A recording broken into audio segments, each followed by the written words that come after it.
그렇지만도 이제 저희 방송을 지금 보시면서 나의 그 위장 건강 상태는 어떤지 궁금해하시는 분들이 그렇죠. 이제 많을 것 같아서 저희가 이제 우리의 위장 건강 상태를 확인해 볼 수 있는 자가 진단법을 한번 그 준비를 했거든요. 네. 어떤 게 있나요?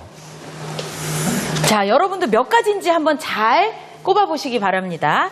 가슴이 자꾸 쓰리고 아프다. 조금만 먹어도 배가 부르다. 소화가 잘 안 되고 더부룩하다.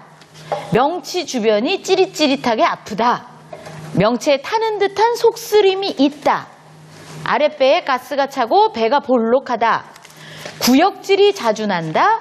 심하면 토하기도 한다. 자, 몇 가지인지 이중 증상에 해당되는 임 선생님도 가지고 계시죠? 네. 자, 들어보겠습니다. 들어보겠습니다. 하나, 둘, 셋. 저는 딱 2번 두 개가 두 저거 개. 해당되는 것 같은데요. 네. 어떻게 보면 4개인 줄 알았어요. 네. 7번, 8번. 근데 7번, 8번 뭐였죠? 구역질이 난다, 구역질. 심하면 토한다? 그건 그거는 과식했을 때. 술 먹었을 때. 그 다음날 그렇더라고요. 그래서 전 딱 저한테 해당되는 게 2개라고. 저는 사실은 영계인데 네. 하복부에 가스가 차고 배가 볼록하다에 앞에 빼고 배가 볼록하다니. 배만 볼록하다. 저는 이게 0.5개? 가스는 없는데 살찐 거. 0.5개. 근데 아무튼 굉장히 강력한 저는 위장의 없어요. 소유자시네요. 저는 두 아직 개예요. 그런 증상은. 부럽습니다. 조금만 먹어도 배가 부르고 네. 또 그게 또 너무 많이 먹으면은 아우 답답해서 토하고. 아, 신동진 아나운서 의외로 많으시네요. 저는 이제 3개인데 네. 3번에 근데 소화가 잘 되지 않고 더부룩하다. 소화는 잘 되는데 더부룩해요, 저도. 네. 이거 0.5. 네. 그리고 명치 주변이 가끔 찌릿찌릿할 때가 있어가지고 네. 그럴 때 여기를 이렇게 좀 지압을 해주면 속이 편안해지고 하복부가 이제 좀 부드러워지면서 아. 소화가 되는 느낌이 네. 있어요. 그리고 이제 6번. 네. 하복부에 가스가 가스가 차고 차고 배가 볼록하다. 그래서 저는 2.5개 정도. 자, 몇 개 이상 해당이 돼야 위장에 문제가 있다라고 생각해야 되는 걸까요, 네. 선생님? 예, 이 중에서 한 개만 있어도 사실은 위장 증세, 소화불량이다 있긴 이렇게 있는 거다.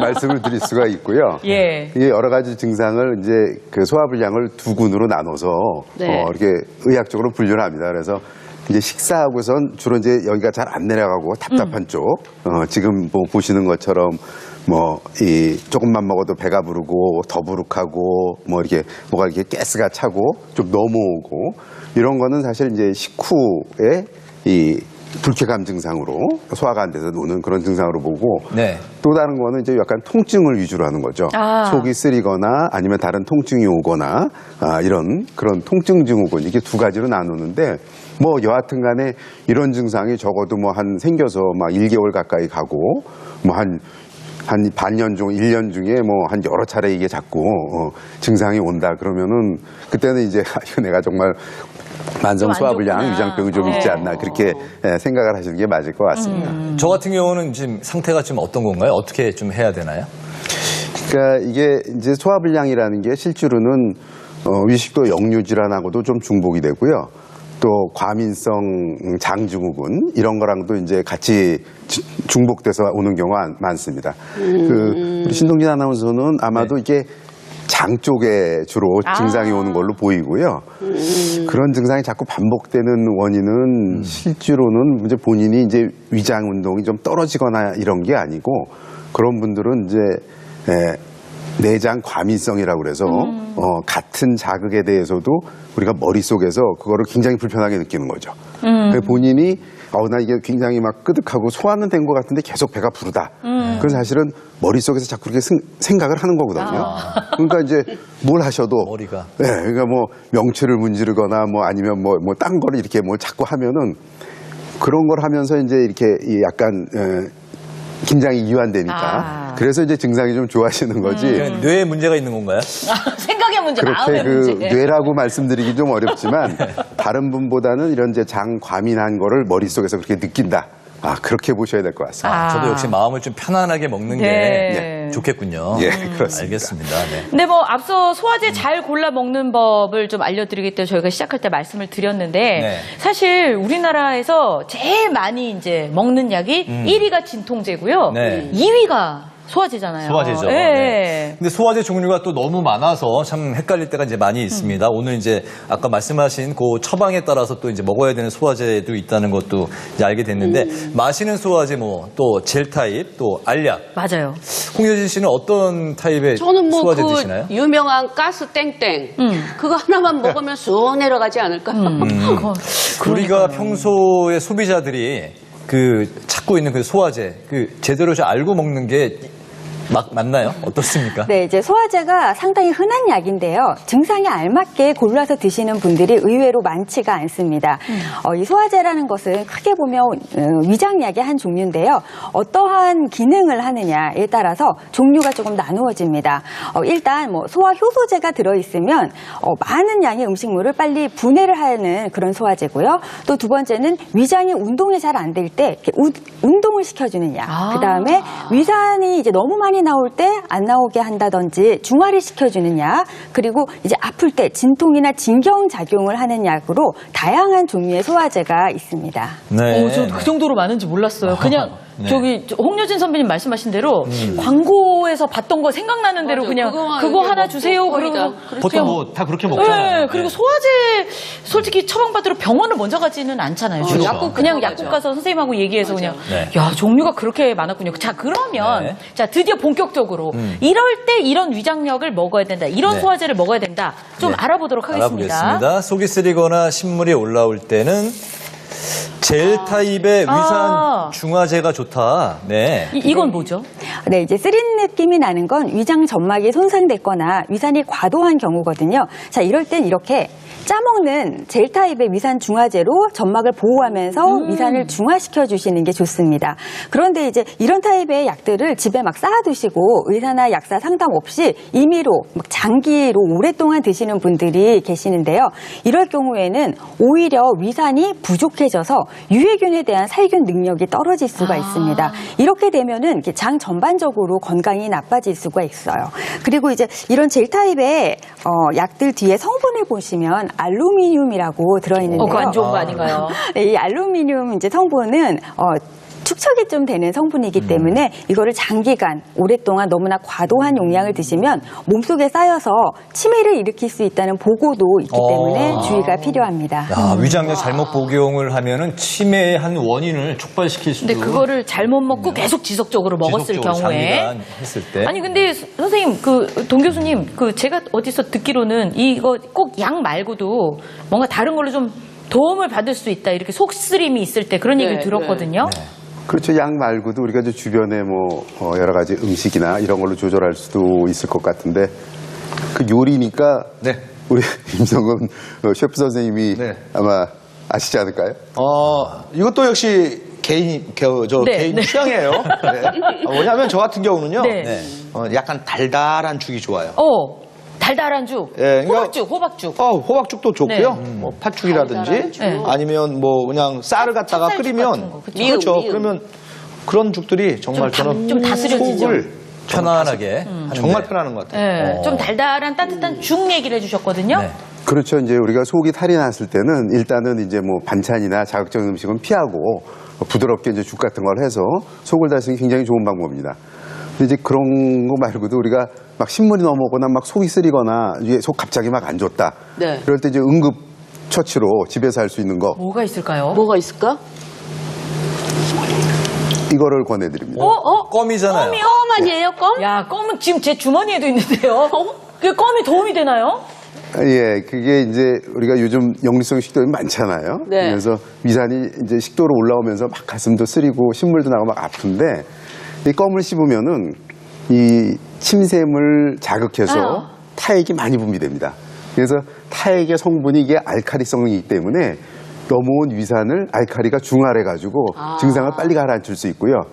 그리고 이게 자꾸 이제 우리가 씹게 되면은 이게 저작 운동을 하고 침을 계속 배출하니까 이게 식도의 연동 운동이랑 위의 연동 운동이 좋아집니다. 그래서 소화가 잘 되는 것처럼 그렇게 느낄 수 있어서 껌을 씹는 것도 뭐 그렇게 나쁜 방법이 아니고 도움이 집에서 되는. 오히려 도움이 될 수 있습니다. 네. 근데 이제 껌의 성분 중에서 이렇게 이제 그 민트라고 써 있는 거. 네. 이 민트는 박하 성분인데 이 박하 성분은 그 위산의 역류를 일으키는 그런 역할이 좀 있거든요. 그래서 네. 이제 껌 중에서 좀 너무 이제 화하지 않은, 너무 화한 거는 강하지만, 입은 강하지 않은 화하지만 거예요. 오히려 속엔 위산분들을 도움이 안 촉진하시기 줄 수 때문에 있다. 그런 맞아. 것만 좀 주의하시면 괜찮을 것 같습니다. 네. 이지연 씨의 위장이 이렇게 튼튼한 이유를 이제는 실마리가 하나 제가 좀 껌 잡힌 것 여자요? 씹었어요. 네, 그럼- 야, 그런 게 있었군요. 네. 자, 저희가 지금 이럴 때 이런 위장약을 네. 먹어야 한다 지금 하고 있는데요. 과식을 해서 소화가 안 될 때, 이럴 때 있죠. 예, 이럴 때는 어떤 약을 먹어야 될지 보겠습니다. 짠, 소화효소제와 마시는 소화제. 같이요? 네. 자, 이제 과식을 했다는 게 우리가 위가 요만하면은 더 많은 그렇죠. 갑자기 음식물이 들어왔어요. 그러면 이 더 많은 음식물을 분해해줄 소화 효소제가 첫 번째로 필요하겠죠. 네. 그리고 빨리빨리 운동을 시켜서 내려주셔야 되는데, 자, 이럴 때 마시는 소화제 중에 생약 성분이 들어있는데요. 이 생약 성분은 위를 따뜻하게 해줘서 위 안에 혈류가 상당히 많은데 이 혈류를 이완시키고 그렇게 해서 위장 운동이 잘 되게끔 도와줍니다. 그래서 소화 효소제와 이 맛있는 위장 효소제, 소화제를 함께 드시면은 아주 꽉 막힌 속이 뻥 뚫어질 수가 있습니다. 그런데 이렇게 마시는 소화제 중에서요. 탄닌이나 고추 기름 성분이 들어있는 것들이 있어요. 그래서 시원한 느낌은 나지만 이런 성분은 속쓰림을 유발할 수가 있기 때문에 평소에 위염이나 위궤양이 있는 환자분들은 이 성분을 잘 보시고 드셔야 자극이 합니다. 될 수 있겠네요. 네. 그렇군요. 네네. 자, 그리고 그 밑에 네. 이제 있는 게 마지막. 과식 안 해도 속이 더부룩할 때. 근데 홍여진 쌤께서 아까 과식을 안 해도 조금만 먹어도 더부룩하다 그러셨잖아요. 조금 먹질 않더라고요. 제가 음식 욕심이 이제 있어서. 와서. 네, 그럼 그냥 이제 두 나이 번- 생각하지 않고 이제 따블로 먹는데 저 그럴 때는 아무튼 뭐 알약의 소화제를 많이 먹는 편이에요. 네, 근데 네. 어떤 걸 먹어야 하는지 궁금하네요. 그러니까요. 이게 어떻게 하면 될까요? 속도 네. 울렁거리고. 자, 보겠습니다. 위장관 운동 조절제. 위장관 운동 조절제. 예, 위장관 운동 조절제 처음 들어보는 위장. 거죠. 이렇게 네, 이제 운동은. 움직이게 해주는 약이 있나 봐요. 그렇죠. 이제 평소와 같은 양을 드셨어요. 그런데도 소화가 안 된다. 혹은 안 드셨는데도 더부룩하다고 하시는 분들이 있어요. 네. 그럴 때는 소화 효소가 필요한 건 아니겠죠. 왜냐하면 음식물은 그대로거나 없으니까요. 근데 이제 위장 운동이 조절이 안 돼서 안 하기 때문인데요. 이럴 때는 위장 조절제를 드셔야지만 이제 위장이 연동 운동을 잘 해서 예, 이제 소화가 이제 잘 되는 거예요. 네. 자, 그리고 이 위장 운동 조절제 같은 경우에는요, 또 우리가 막 구역감, 메스꺼림, 토할 것 같은 현상이 있을 때 이런 것도 위장이 오히려 조금 많이 과도하게 움직이는 상황이거든요. 그럴 때도 위장 운동을 적절하게 조절해 주시는 약을 드시면은 증상이 빨리 개선될 수가 있습니다. 네. 그런데 또 이런 위장 운동 조절제를 드실 때 주의하실 점이 있는데요. 이런 약은 우리 몸의 중추신경계를 억제해서 작용을 하게 돼요. 그렇기 때문에 조금 졸리거나 어지러울 수 있기 때문에요. 운전 또는 복잡한 기계 조작은 하지 않는 게 좋습니다. 야, 정말 뭐 이런 걸 마지막에- 모르고 여태까지 그냥 뭐 약을 복용하고 운전도 하고 했으니까 앞으로 정말 조심해서 그 소화제도 그 복용을 해야 되겠다는 생각이 많이 드네요. 예, 그 마지막에 이제 이렇게 메스꺼운 거 가라앉히고 그런 약이 중추신경계에 작용한다고 그랬잖아요. 그래서 연세가 좀 있으시고 약간 파킨슨 약을 쓰거나 아니면 파킨슨 기운이 있는 분들은 그런 약 굉장히 주의하셔야 돼요. 그런 거 드셨다가 파킨슨이 확 악화될 수가 있기 때문에 그래서 그거는 일반적으로 사 먹는 물약에도 많이 들어있거든요. 그래서 뭐 한두 번은 괜찮겠지만 그 자꾸 드시면은 좀 그런 위험성이 있다. 그거를 알고 계셔야 돼요. 네, 자기가 그러니까 그러니까 의사 선생님하고 이게- 의논하시면 좋겠어요. 이게 소화제라고 그래서 아무거나 먹으면 안 될 것 같아요. 네네. 근데 저는 궁금한 게 하나 있어요. 제가 미염도 자주 걸리고 미란성 위염이라고 맞아요. 한번 진단도 받은 적이 있는데 아무래도 저는 약 때문인 것 같아요. 근데 이게 다른 약이 아니라 제가 건강식품 영양제? 영양제. 네. 건강식품이 아니고 네. 건강 영양제를 많이 먹어요. 비타민제를 나이가 있잖아요. 한 줌씩 먹는데 그거를 빈 속에 그냥 확 털어 먹어서 이래서 이게 위가 안 좋은 게 아닐까 생각을 하거든요. 소개가 좀 마음에 걸리네요. 뭐 그 말씀 잘하셨는데 홍효진 씨께서 이제 드시는 영양제가 평소 우리 위장에 또 부담을 주고 그쵸. 있는 건 아닌지 한번 이제 확인을 한번 해볼까요? 네. 저희가 이제 지난주 방송에서 각자 있죠. 이제 먹고 있는 준비가 돼 영양제를 있죠, 이미. 유지연 씨하고 저희는 공개를 네. 했는데 저는 간단해요. 홍여진 씨도 한번 앞에 공개를 해보실까요? 네, 그럴게요. 저는 뭐 이거 너무 많아서 이거 빨리 해야 되겠네.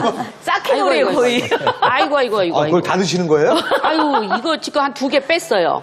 그리고 뭐 유산균 가루로 털어 먹는 거 그런 거 지금 너희 넣지도 않은 거예요. 병원을 가세요, 차라리. 저도 그렇게 생각해요. 자, 일단 저희가 먹는 그 영양제들을 좀 추려봤는데, 네. 자, 이 중에 뭐 위에 부담되는 영양제가 있을까요? 이게 박사님? 보이세요? 저 집은 10개, 어머, 나. 근데 지난주 방송에서 제가 1등을 못했어요. 그냥 입원하세요, 입원. 어떻습니까? 위장에 부담이 주는 게 좀 있나요? 네, 일단 이제 이지연 아나운서 같은 경우에는요, 네. 콜라겐, 종합 비타민 두 가지 모두 부담이 될 수가 있고요. 그래요? 예, 또 신동진 아나운서 같은 경우에 이제 칼슘, 마그네슘, 크릴 오일 정도가 눈에 띄고, 홍여진 선생님 네. 같은 경우에는 오메가 3가 이제 딱 눈에 띕니다. 왜 안 좋을까요, 오메가3가? 이거 왜 안 네. 좋은 거죠? 네, 이제 우선적으로 이제 오메가 3나 크릴 오일 같은 경우에는요. 기름 성분이잖아요. 아. 네. 우리가 음식 중에서도 기름이 많은 성분은 소화가 잘 안 되시는 분들이 많은데요. 이 기름 성분을 소화시키는 소화 효소액이 이제 부족한 경우가 많기 때문이고 같은 원리로 소화가 조금 어렵습니다. 특히 뭐 하나를 드시거나 저용량을 드실 때는 크게 문제를 못 느끼시다가 이거 효과를 봐야겠다 해서 용량을 높이던지 아니면은 이제 많은 양을 한꺼번에 드실 때 메스껍고 속이 쓰리고 심하면 막 복통까지도 일으킬 수 있기 때문에 용량에 주의를 하셔야 됩니다. 네. 근데 그리고 저는 왜요, 선생님? 이거는 기름 아닐 텐데? 콜라겐 같은 경우에는 단백질의 일종이에요. 네. 그렇기 때문에 단백질은 평소에 소화력이 조금 약하신 분들은 소화시키기가 어렵습니다. 그리고 종합 비타민 같은 경우에도요, 한 알에 이 고용량, 여러 가지의 영양제를 넣다 보니까는 고용량이 되고, 상당히 이제 위에 부담이 되는 위장장애를 많이 일으키는 비타민 중에 한 가지입니다. 그러니까 저는 좀 빈속에 아까 먹으면 더 안 크릴 좋죠. 오일 네. 이외에도 아까 뭐 칼슘, 마그네슘 네. 말씀하셨는데 이거는 위에 이것도 부담을 주는 건가요? 그렇죠. 칼슘, 마그네슘을 우리가 이제 미네랄유라고 부르는데요. 영양제 중에서 이런 미네랄들은 워낙에 위장 장애를 일으키는 영양제로 분류가 되어 있어요. 그래서 소화시키기가 상당히 어렵습니다. 네. 그래서 이제 이런 영양제들을 드실 때 그런데 꼭 필요하시잖아요. 사실은 필요해서 드시는 거기 때문에 만약에 위장 장애가 있으시다 그러면 가장 좋은 방법은 용량을 조금 줄여보시는 거예요. 자, 그런데 용량을 줄였는데도 계속해서 좀 소화가 안 된다 하시는 부담스럽다. 분들은 식사 직후에 드시는 거예요. 예. 그리고 식사 직후에 드셨는데도 그래도 조금 불편하다 하시는 분들은 식사를 하시는 도중에 드셔보시는 것도 아주 좋은 방법입니다. 저희는 같이 소화가 식전 되니까. 식후 직후에는 좀 피해라 그래서 일부러 좀 피한 경우들이 있었는데 음식하고 같이. 오히려 이제 그런 경우를 음식과 추천하는 같이. 경우도 네, 왜냐하면 이건 이제 영양제이기 때문이죠. 영양제이기 때문에. 그럼 반대로 우리가 그 위장에 좋은 영양제나 또 음식 같은 거 추천해 주실 게 있을까요? 네, 지금 신동진 아나운서가 드시고 계시는 프로폴리스 같은 경우에요. 이 헬리코박터 파이로리균을 억제해서 위험이 도움이 되는 음식으로 널리 알려져 있습니다. 아주 좋은 음식이고요. 프로폴리스. 또, 예, 네, 뭐 이쪽에. 네. 미네랄 중에서 아연이나 글루타민 같은 경우에도 위 점막을 재생하는 데 도움이 됩니다. 한 가지 팁을 드리면 아까 이제 동석호 교수님께서 40대 이후가 되면 위산 분비가 줄어들어서 우리가 소화를 잘 못 시킨다고 했잖아요. 자, 이럴 경우에는요. 식사 후에 물 한 컵에 이 발효식초가 있는데요. 이거를 한 큰술을 희석하셔서 드시면은 소화 그 위산 분비가 촉진되기 때문에 소화에 큰 도움이 됩니다. 그렇군요. 식초 먹어요. 매일. 네, 발효식초. 네. 근데 탄산수에 타서 먹어요. 시원하게. 그럼 도움이 안 되나? 너무 맛있어. 근데 달지 않아서 좋고 식초가 좋다 그러는데 저는 식초가 맞거든요. 위가 되게 잘 건강하셔서 괜찮으실 거예요. 네. 근데 위가 조금 빵꾸나요. 약하신 분들은 탄산도 위 점막을 자극하고 아. 예, 식초도 사실은 이제 위산 분비를 촉진하기 때문에 점막에 자극이 될 수 있습니다. 그렇군요. 약한 빵. 야, 정말. 자, 이제는 때가 됐습니다. 제가 이미 식초 얘기를 하니까 침이 고이기 침이 고여요. 시작했어요. 저희가